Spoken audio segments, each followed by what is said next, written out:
But before we talk about it, I want to make a comment about yesterday's morning video on our late brother, now ancestor, the greatest basketball player in history, in my opinion, Kobe Bryant. In front of the FDMG Academy, on the sacred red, black, and green rock of FDMG, I gave my assessment of what I believe to be responsible for the death of our brother. And I am unequivocal in my position that Kobe Bryant was assassinated. I am unequivocal in my position. I don't need to debate it. I don't need to discuss it. That's my truth. A friend of mine the night before passed along a piece of information. He sent me a video. And this is a very reliable brother, very reliable. He sends me things from time to time. He's a good brother. But last night he reached out to me and said, Doc, the video I sent you that I thought was Kobe Bryant's helicopter was not Kobe Bryant's helicopter. My apologies, bro. First mistake he ever made. First mistake he ever made. No problems. Contradictions occur. You straighten them out. So for my Dr. UMAR supporters, I want to say to you that the statement I made regarding the helicopter's propeller, the rotor, and how it gave out was not justifiable. That was based on the video. That was not the actual video of what was not Kobe Bryant's helicopter. It was another helicopter. So that piece of information that I saw Kobe Bryant's helicopter before it crashed was incorrect because the video that was given to me was not correctly labeled. It was not Kobe Bryant's helicopter. So, now that I have withdrawn a piece of faulty evidence, I want to reassert my position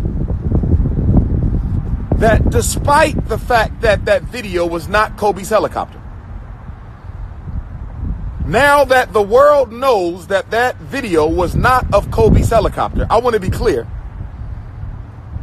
that it does not change my position on the assassination. In fact, I am more convinced this morning than I was yesterday morning. I said I am more convinced this morning than I was yesterday morning that Kobe Bryant was murdered. I'm giving you my truth. Now, some of you would ask the question, you would say, what evidence do you have? What proof do you have? Now, let us be clear. Proof and evidence are not the same. Proof and evidence are not the same. Proof and you can have evidence that Dr. UMAR did not buy the 2 charter schools in Wilmington. You may believe you have evidence that I did not buy the school. You may believe you have evidence that I stole the fundraising money. You may think you have evidence that I don't have a doctorate. You may have evidence that I'm not related to Frederick Douglass.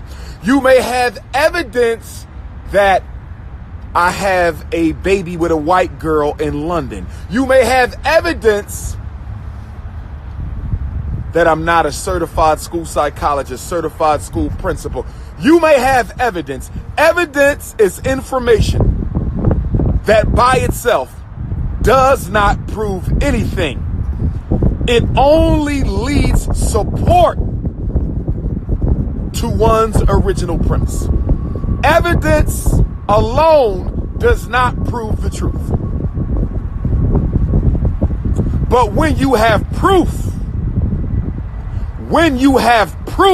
proof leaves no doubt.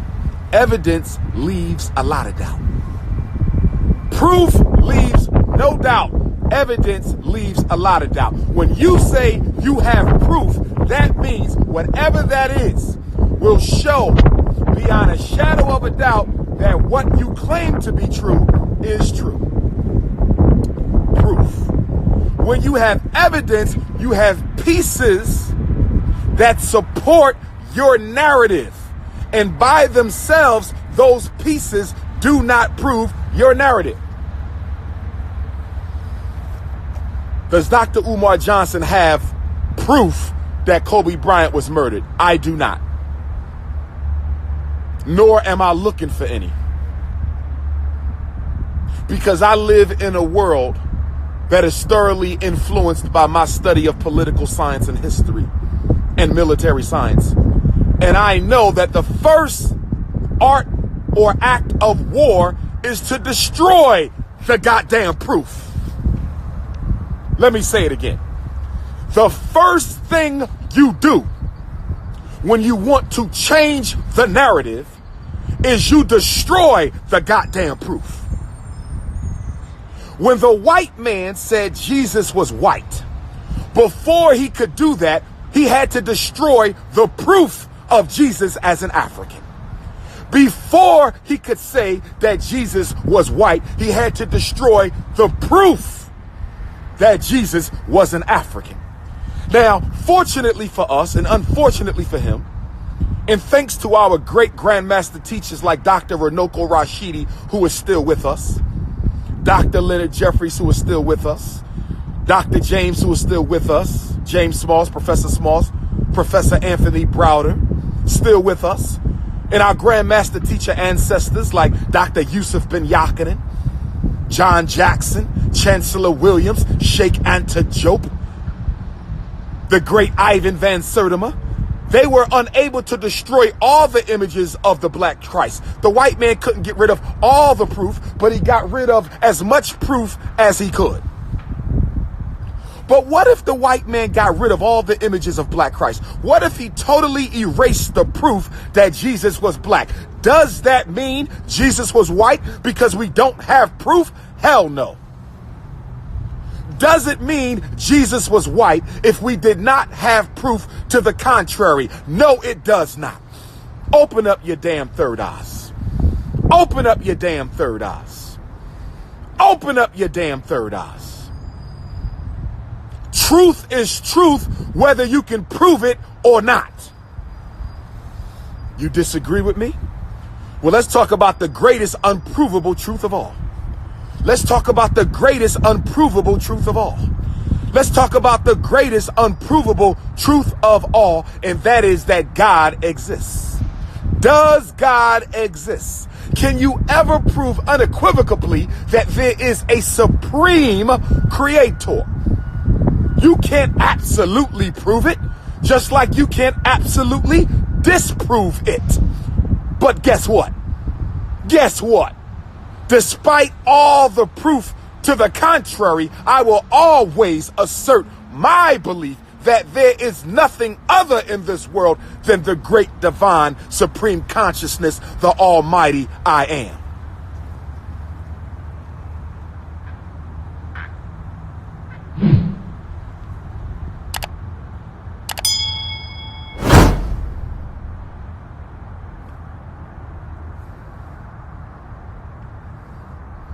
So don't tell me because if you don't have proof, you cannot entertain a particular narrative or conclusions. Lawyers do it in the courtroom all the time.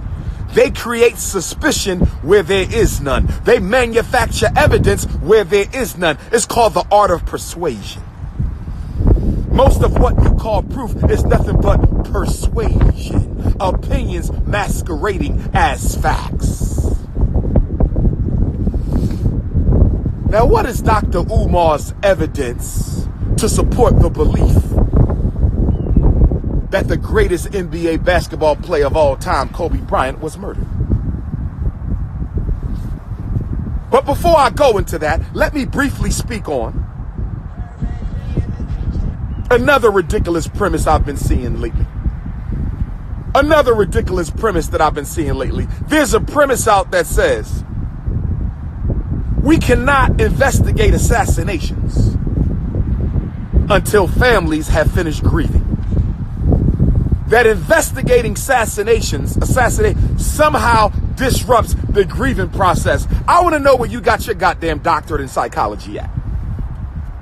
I want to know where you got your goddamn doctorate in psychology at. Because speaking as a psychotherapist of more than 20 years experience, when someone has a loved one who was murdered, one of the most difficult things for them to do is to move on without having all the answers. Let me say it again. See, y'all not dealing with some YouTube coon. Y'all not dealing with somebody who woke up yesterday and started a YouTube page. You're not dealing with some con artists who push black consciousness in the interest of personal capitalism. I live this shit. I've been living it since 9 years old, 4th grade, 18th in Oxford, Mead Elementary School. I live this shit. I'm not Johnny come lately to the game. I live this shit. One of the best ways to help a family get over their pain is to help them get answers, to bring justice to the situation. What did you see Trayvon Martin's mother and father doing right after he got murdered? What did you see Michael Brown's mother and father and stepfather doing? Eric Garner's wife. Did they say stop asking questions until we're done grieving? Did they say leave us alone for a minute, or did they get right after the pursuit for justice? Did they say leave us alone, or did they say let's get right after the pursuit for justice? Who do you know? Did Betty Shabazz, after they murdered El Hajj, Malik El Shabazz, did Betty Shabazz says, don't worry about who killed my husband, I'm grieving right now? Did Coretta Scott King say, don't worry about who killed my husband, I'm grieving right now? Did Miley ever say, don't worry about who killed my husband, I'm grieving right now? Hell no. The day after the murder, they was looking for answers. They was looking for justice. The best way we can help Kobe's widow and family is to get the answers. The hell wrong with you? He one of the most popular personalities on the planet Earth. That man is loved on 7 continents. I'm loved on 7 continents too, but the difference is he's loved by all races and I'm loved by just one race. Your little Instagram video don't change shit for them. Your little Facebook video don't change shit for them. Your little tweet doesn't change anything for them. Talking about you don't pursue justice until grieving is over. You jackass, when you lose somebody you love, you never stop grieving. When you lose somebody who you know lost somebody they love who's over the grieving process, you don't get over that shit. You will always hurt. There's always a piece of you that will grieve for the rest of your life. I'm talking facts. I'm talking facts. You don't ever get over. There's no end to grieving. What are the 5 stages of grief? There is shock, denial, bargaining, acceptance, and resolution. Shock, denial, bargaining, acceptance, and resolution. And you can go back and forth. Y'all want me to get clinical? I'll get clinical with your ass. You can go, one day you shocked. Next thing you know, you think you get into acceptance and you end back in denial. One day you think you're moving on and you back in shock. You go back and forth when you going through grieving. That process don't ever end. Who the hell y'all think y'all talking to? See, the problem with a lot of you is social network is your whole goddamn life. Social network is the total sum of your existence.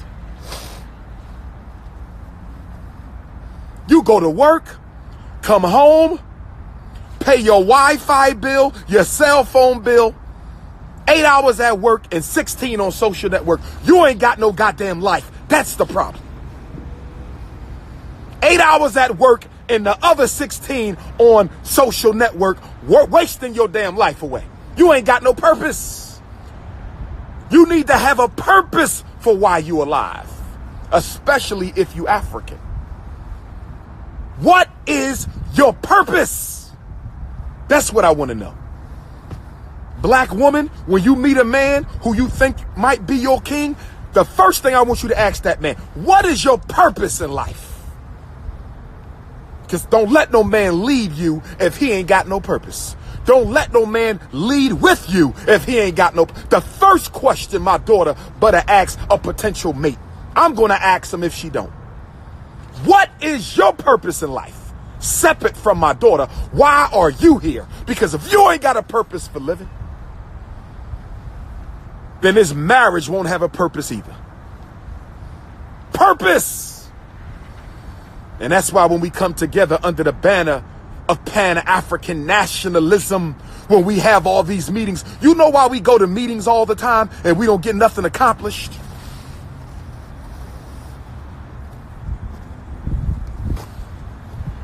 You want to know why we go to all these meetings and we never get anything accomplished? You got black people saying, I'm tired of meetings. I don't want no more meetings. We've had enough meetings. Do you know why?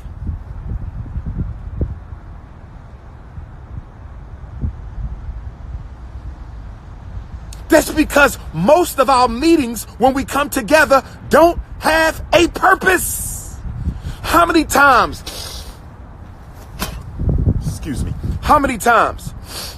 you've been to a community meeting and nothing got accomplished? You know why nothing got accomplished? Because y'all did not start the meeting out with a purpose. Don't you let nobody waste your time. I don't care who. Telephone conversation, what's the purpose? Dinner meeting, what's the purpose? Organizational gathering, what's the purpose? You're not wasting my time. What is the purpose?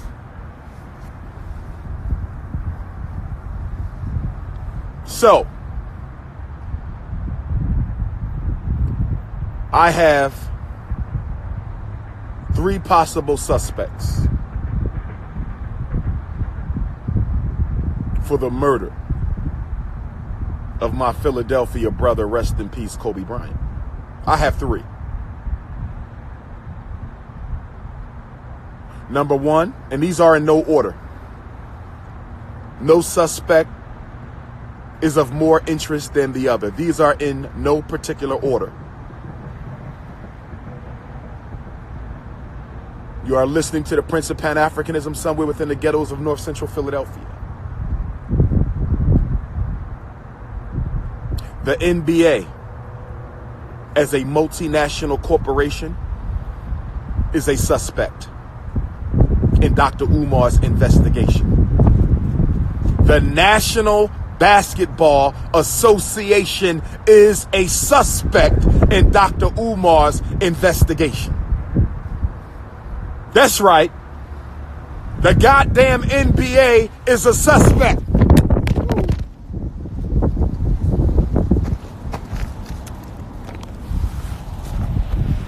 As soon as I said that, Mama Oya blew my cell phone off the stand. As soon as I named the NBA as a suspect, Mama Oya, and now the winds is coming. Soon when I said the NBA, Orisha Oya blew my phone off the stand. That's not proof that it was the NBA, but that's damn sure some good evidence. That's not proof that it was the NBA, but that's damn sure some good evidence that soon when I mention the NBA, the ancestors blow the cell phone off the stand. I just wanted to point that out. I just wanted to point that out. Did y'all see what just happened, brothers and sisters? Did you see what just happened? I've been talking to y'all for how long? How long I've been talking to y'all just now? How long have I been talking to y'all just now? And soon when I mention the NBA as the first suspect in Kobe's death, my cell phone get blown off the stand. That's not proof. It's still debatable, but it's a good piece of evidence. Now, wait a minute. We're going to have a block party. Let me do a block. We having a block party. Quick 2-minute block party. Hold on. Let's have a block party. Who bringing the chips? Who else coming to the block party? We having the block party. I'm bringing the music. I'm bringing the cake. Who else coming to the block party? Hold on, y'all. We having a quick little block party. Quick little block party. See if it, okay. Only one person coming to the block party so far. All right. I thought I was going to have a few more people coming to the block party. All right. We only got one person at the block party. So,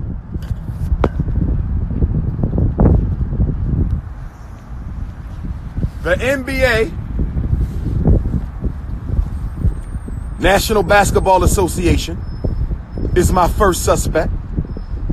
My second suspect is the pharmaceutical industry. The pharmaceutical industry. The pharmaceutical industry. The pharmaceutical industry is my second suspect. And my third and final suspect, and all of this can change based on the information. Investigations are a work in progress. It's like a psychological evaluation. I might think your son got a reading problem, but more information might show me that it's trauma. I might think your son got trauma. More information might show me it's an attachment problem. All investigations are works in progress. Suspect number one, the National Basketball Association. Suspect number two, the pharmaceutical industry.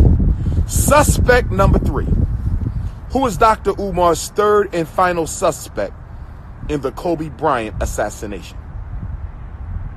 The Rockefeller Council on Foreign Relations and Trilateral Commission. The Rockefeller Council on Foreign Relations and Trilateral Commission. Oh, yes. And I'm going to give you a little bit of rationale for why I believe this. I repeat my three.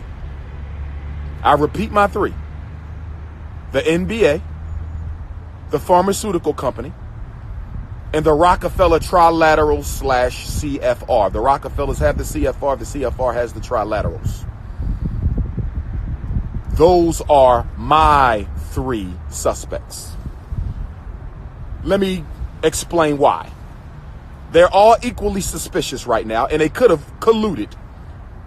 They're all equally suspicious right now, and they could have colluded. They're all equally suspicious right now, and they could have colluded. The NBA, the pharmaceutical industry, and the Rockefeller CFR and Trilaterals.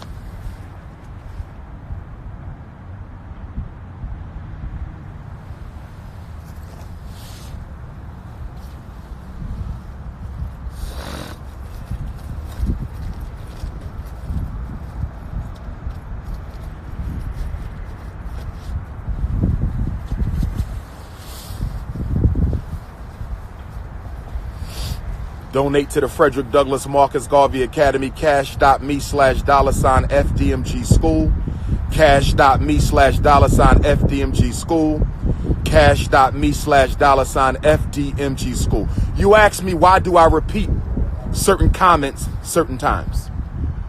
Because as a mental scientist, I understand that which is repeated is remembered more often than that which is not. So when there's something very important that I'm saying that I need to sink into your unconscious, your long-term memory, I have to repeat it. We also know that information that is presented more than 3 to 5 seconds has a higher likelihood of being encoded into your long-term memory, long-term storage. Remember, you're talking to the greatest black psychologist of the 21st century. Put some respect on my name. You're talking to the greatest Pan-Africanist of the 21st century. Put some respect on my name. You're talking to the greatest black school psychologist, Pan-Africanist, orator of the 21st century. I know we only 20 years in. We got 80 more to go, but so far, I'm leading. I know we only, okay, self-proclaimed. We got a block party going on. Block party. Anybody coming to the block party? Who bringing the music? Who bringing the chips? Who bringing the soda? I keep a block party going on. I keep a block party going on. I keep a block party going on. The reason I believe the NBA is suspicious is because Kobe Bryant was building a very strong business foundation in Red China. For the last couple of years, Kobe Bryant has been building a very powerful business foundation in Red China. As you know, America can't stand China because China is the only country America cannot beat in a straight up war. America has been trying to destabilize China. That's why you got bird flu and all these other flus. They keep popping up on the Chinese people to disrupt the society in order to sabotage the Chinese economy. America can't stand China. The only reason why the NBA is over there having games is they're trying to use the NBA as a velvet glove for the iron fist of white capitalism to try to get in and destroy from within. I said the reason the NBA is having games in China is because that is a front for the United States power structure so that they can get in and destroy from within. And the other reason why the NBA is having games in China is because Kobe Bryant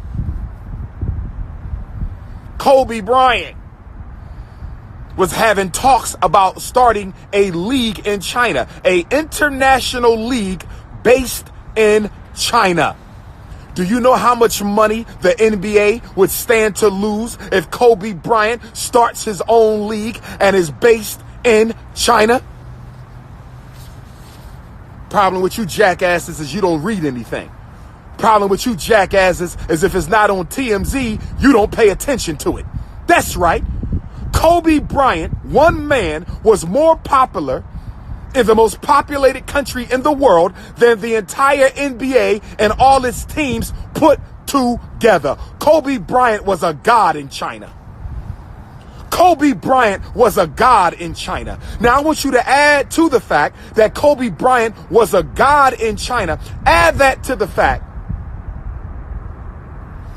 that he probably has a chip on his shoulder anyway for being robbed of at least 2 MVPs. Add that to the fact that he probably had a chip on his shoulder anyway because he was robbed of at least 2 MVPs. Add that to the fact he probably had a chip on his shoulder because they keep on putting LeBron James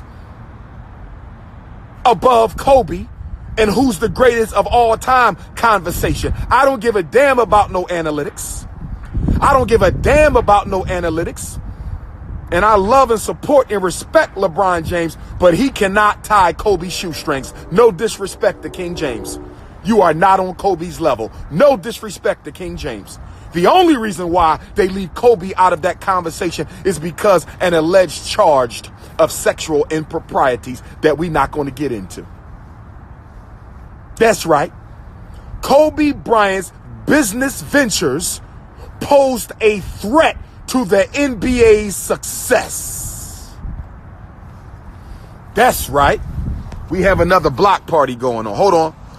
We got a brother said he bringing the chips. Once you go buy them chips, come back on, my brother. The block party is always in full effect.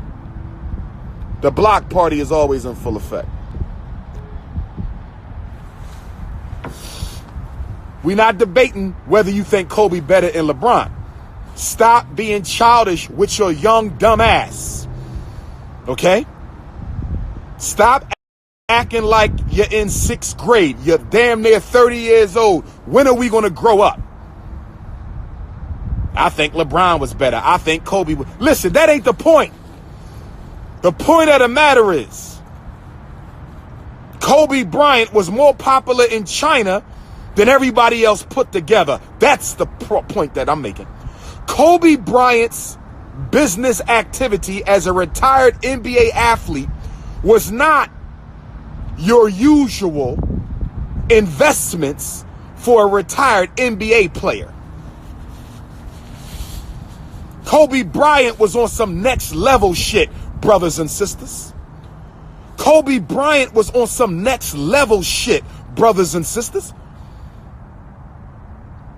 A lot of our NBA players, they retire, they get a restaurant, get a nightclub, get a clothing company, open up a couple small businesses. Ain't nothing wrong with that. Kobe Bryant was on some next level shit. He wasn't on no small time business. Kobe Bryant was investing in legal companies globally, video game development, international sports leagues.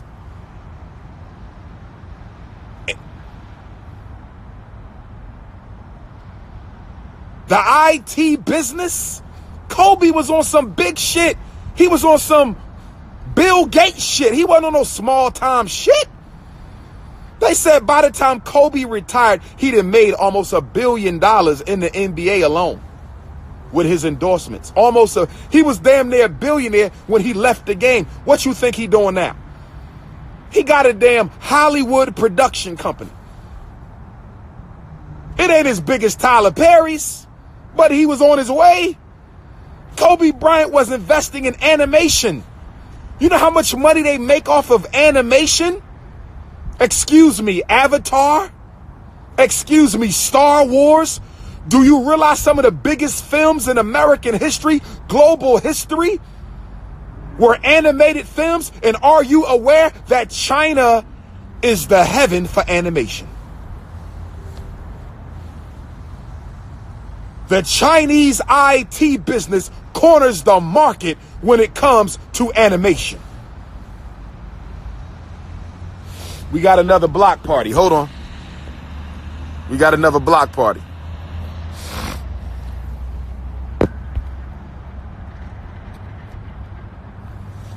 Kobe was moving silently, but moving powerfully. Kobe Bryant had his hands in almost a dozen different multinational, multi-billion-dollar business efforts, one of them being a possible league that would undermine the NBA. So if you're wondering why he was killed the morning after LeBron James passed him as the third leading scorer in NBA history, if you're wondering why he was killed the morning after LeBron James passed him as the third leading scorer in NBA history, I suggest you look at Kobe Bryant's sports interests. I suggest you look at Kobe Bryant's ideas to start an international basketball league with Chinese corporations as a partner. We having another block party, y'all. Another block party.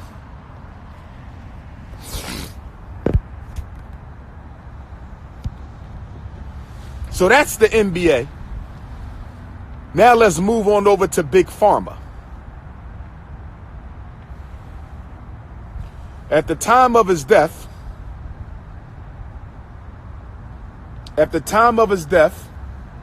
Kobe was in the process.